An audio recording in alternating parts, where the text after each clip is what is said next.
Design problem naman tayo. For singly reinforced beam. Design the steel area required section for concrete beam reinforced for tension only.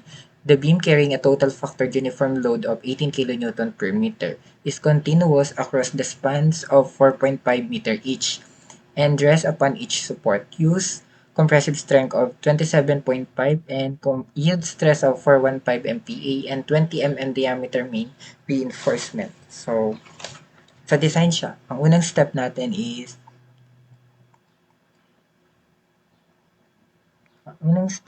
solve natin yung solve for MU max or yung actual moment natin dito sa figure by the given loads. Okay. Since di naman natin agad makukuha yung moment niyan kasi indeterminate beam siya and apat yung reaction dyan. So, expect na apat din yung moment pero simply supported yung magkabilaan niya. Therefore, 0 na yung moment sa A and D sa point na yan. So, ito na lang B and C. And uniformly naman yan, so same yan ng moment. Same siya ng moment. And ikaw bahala kung anong method yung pwede mong gamitin para masolve yan. Pero yung madali na method is gumamit ka ng 3-moment equation. Kasi tatlong span yan. Okay. Using 3-moment equation. Dito tayo sa situation 1. Situation 1 sa span ABC. Since yung 3-moment equation, tatlong point lang yung kaya nun, dito muna tayo sa ABC. Span ABC.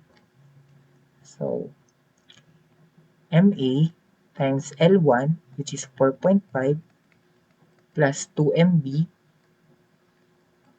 L1 plus L2, 4.5 plus 4.5, plus MC times L2, 4.5 din, plus yung sa load natin, di ba may formula yon since uniform naman to, may designated formula para doon. Dito tayo sa left. Yung formula dyan is WL cube over 4. Sa right din, same lang din sila. WL cube over 4 is equals to 0. Then, simplify lang natin. 4.5 MA plus 4.5 plus 4.59 times 2, 18 MB plus 4.5 MC. And yung weight natin, yung load, 18 kN per meter since total na siya factored uniform load. Hindi na natin isasama pa yung kung ano man. Ayan na siya. So, 80 L is 4.5. Q over 4. And times 2 na lang natin since pareho lang naman. 0. And we all know that yung moment sa A and moment sa D equal yan sa 0 kasi simply supported and support sila. So, cancel na tong MA. Ito na lang. 18 MB plus 4.5 MC. And kapag i-calculate ito, sagot is plus 820.125 is equal 0. Sa situation, ito naman tayo, span BCD. BCD. Ito naman tayo. Tatlong point na to. Yan. Bale, MB, L1, 4.5, plus 2MC, L1 plus M2, 4.5 plus 4.59 na, plus MD, L1, 4.5, plus, ganun din, WL cube over 4 and plus WL cube over 4 times 2 na lang natin. 0. Tapos cancel na to since end support naman siya. So 4.5 MB plus 18 MC plus 18 L is 4.5 cube over 4. 4.5 MB plus 18 MC plus same lang din yon 820.125 equals 0. So meron ka ng this is your equation 1 and this is your equation 2. So may dalawang equation, pwede mo siyang i-equate. Mag-caltech ka. Using caltech. So pwedeng kahit hindi na. Ikaw bahala kung ano yung saan ka madali. So kapag pinag-equate mo yan, makukuha natin moment for MB is equals to moment sa MC, equal lang yung dalawa na yan, negative 36.45 kilonewton per meter. Kilonewton meter. Sorry. Kagawa ko lagi. Kilonewton meter. Kilonewton meter. Negative kasi concave downward.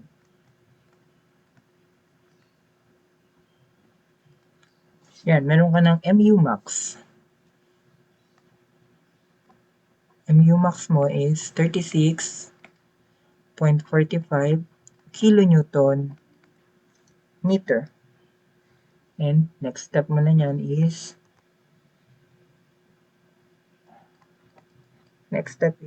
mag-a-assume tayo.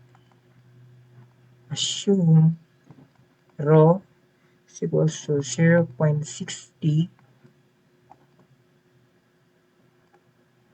rho max TC. Since wala naman sinabi sa problem, so mag-assume tayo ng 0.60 rho max TC. Where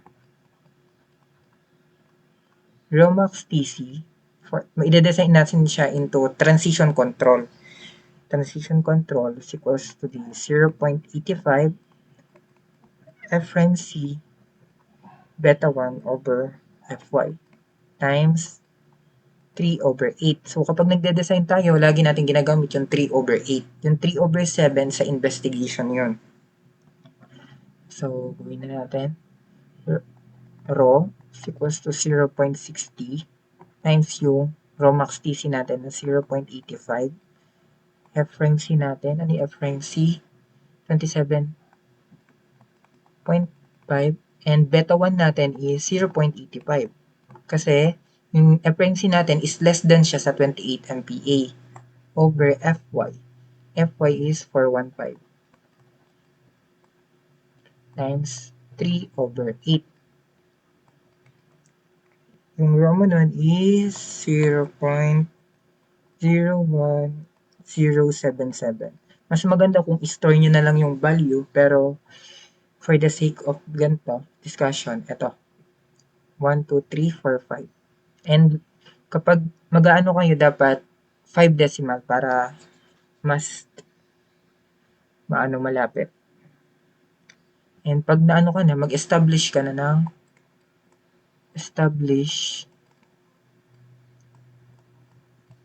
beam dimension.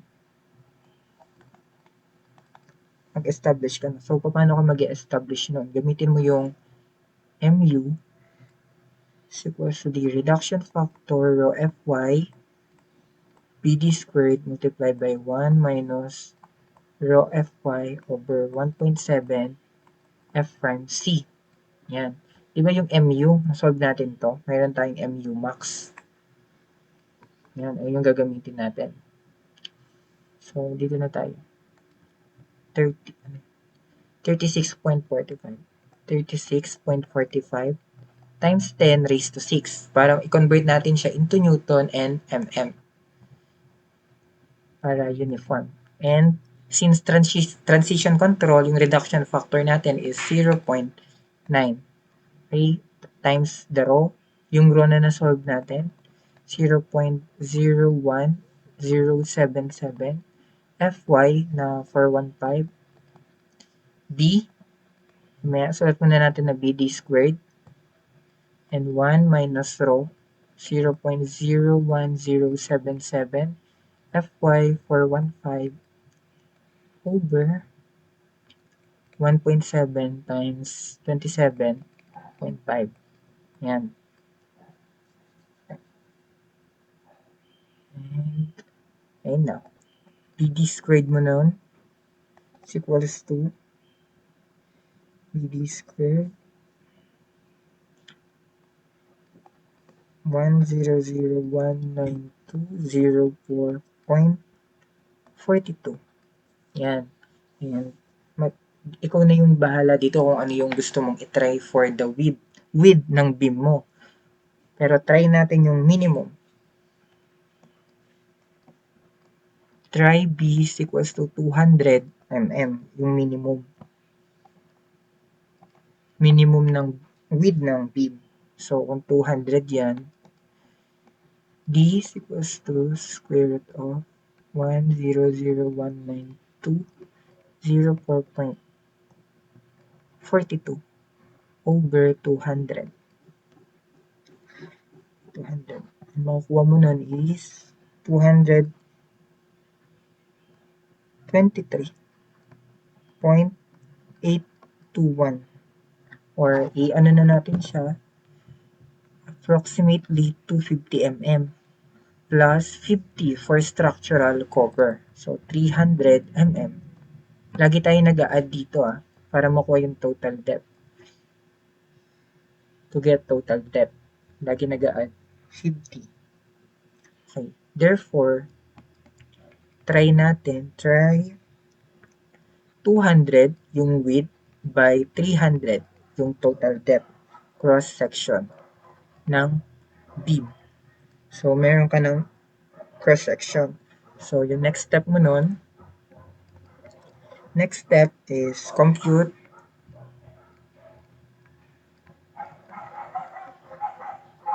for steel reinforced. Compute for steel reinforcement in tension. Yeah. So, and wala ka namang i-add ng weight ng beam dyan. So, diretso ka pa rin sa MU max. Diba? Meron tayong formulang MU is equals to reduction factor Fy BD squared multiplied the quantity of 1 minus rho Fy 1.7 F prime C. Yan. Yung MU, ito pa rin yung gagamitin natin. Wala tayong consider na weight ng beam kasi wala naman sinabi. So, ayun. Ayun pa rin. Kukuha ulit tayo ng new value of rho para makuha natin steel area. Area of steel bar. So, ito siya. Ganun ulit. 36.45 times 10 raised to 6 equals to 0.9 rho Fy for 1.5 200 yung width natin and 250 for the effective depth squared. 250 ito. Nag-add tayo ng 50 for structural cover. Multiply by the quantity of 1 minus rho Fy for 1.5 over 1.7 27.5. Yan. Makakuha na tayo ng new value of rho. Rho is equals to 0.00844. Ayan na yung new values of rho natin. Okay? Makakompute na natin yung steel reinforcement, yung area natin. Diba, meron tayong value ng rho na nakuha na 0.00844. Yan. So, AS is equals to rho BD. Rho natin 0.00844, B 200, D is 250. So yung area natin still 421.977 mm square. And tignan natin kung ilang bars. Number of bars equals to yung area na nakuha over area ng 1 bar. Nakuha natin is 421.977. And area ng 1 bar, sinabi sa problem na gumamit tayo ng 20 mm diameter main reinforcement. So, area ng 1 bar, 5/4, 20 square. So, ang nakuha natin is 1.343 or approximately 2 pieces. 2 pieces ng 20 mm diameter. Yan. Meron na tayong number of bars. And next step natin, sa pagde-design, i-check natin yung check ductility. If ductile failure ba yung beam natin. So, kung ganun, dapat rho min is less than rho ac is less than rho max. Rho min natin, dalawa yung formula for rho min, di ba? Rho min is equals to 1.4 over Fy equal din to sa square root of F prime C over 4 Fy. Kung ano yung malaking values mo dyan, ayun yung kukunin mo na, ayun yung mag-govern for rho min. So, try natin. 1.4 over 415 is equals to 27.5 square root 4 times 415. Yan. Sagot dito sa 1.4 over 415, 0.00337. Dito naman, 0.00316. So, choose higher. Ito yung higher. Ito yung mag-govern. Ayun yung governing value for rho min. So, for rho actual. Rho actual AS over BD. Yun lang siya. So, AS natin, AS is pi over 4, 20 square, and ilang pieces? Dalawa.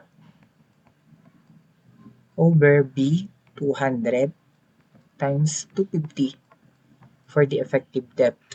And sagot is 0.01257. And for rho max natin, di ba yung rho max kanina, 0.85. F prime C is 27.5. F prime C. And beta 1 natin is 0.85 over Fy, 415 times 3 over 8 for design. Equal to sa 0.01795. So, ilok natin. Yung rho min natin, mas malaki siya, mas malaki ang rho ac natin sa rho min. And mas malaki ang rho max sa rho actual. Therefore, okay siya for ductility. Okay. Okay, next step natin, i-check natin siya sa flexure. Kung safe ba siya sa flexure. Next step. E. Letter E. Check natin for flexure.